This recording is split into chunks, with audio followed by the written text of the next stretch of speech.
ચાલો ફ્રેન્ડ્સ, આજે આપણે બનાવશું ખીચડીના ભજીયા. રાતની બચેલી ખીચડી છે, રાતે વધી હતી. આજે રાતે વધેલી ખીચડીના ભજીયા બનાવશું.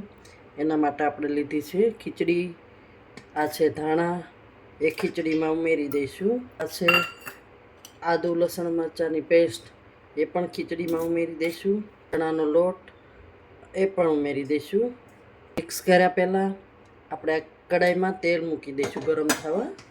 કડાઈમાં તેલ મૂકી દઈએ. હવે આને આપણે મિક્સ કરી લઈએ. આ બધું સારી રીતે મિક્સ કરી દેવાનું છે. થોડું ઉમેરીશું મીઠું.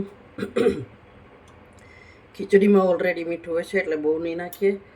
આપણે થોડી હળદર ભૂલી ગયા હતા એટલે સહેજ હળદર નાખી દઈશું. હવે આપણે આ મિક્સ થઈ ગયું છે. આમાં બહુ બધું કંઈ નાખવાની જરૂર પડતી નથી, એકદમ સિમ્પલી હોય છે અને મીઠા પણ લાગે છે ને કુરકુરા પણ લાગે છે. હવે આપણે જોઈશું આપણું તેલ આવી ગયું છે.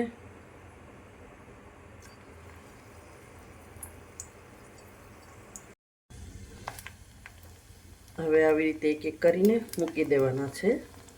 બહુ ઢીલું નથી રાખવાનું, કડક જ રાખવાનું છે. આવી રીતે બધા જ મૂકી દેવાના છે. હવે આને આપણે તળાવવા દઈશું.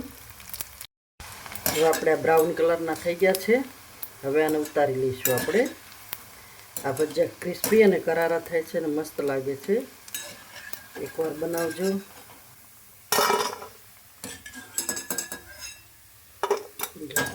આપણા ભજીયા બની ગયા છે, મસ્ત બન્યા છે. જો અવાજ પણ થાય છે એકદમ ક્રિસ્પી અને કરારા થાય છે.